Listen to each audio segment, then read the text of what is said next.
Tawo Oria. Then I could carry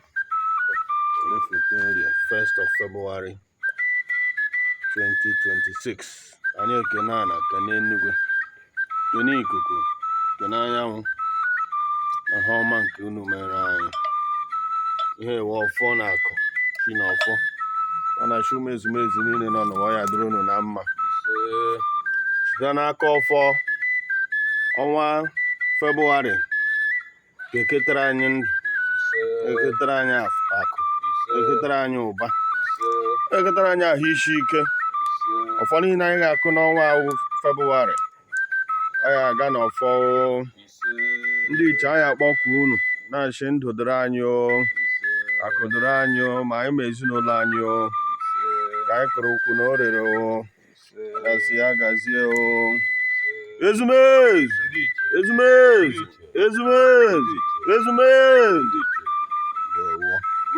Happy new month to all African medicine practitioners globally. Happy new month to everybody. Yes, from the King of Traditional Herbal Medicine and the Secretary General, Supreme Royal Association of Traditional Medicine Practitioners of Nigeria. Happy new month.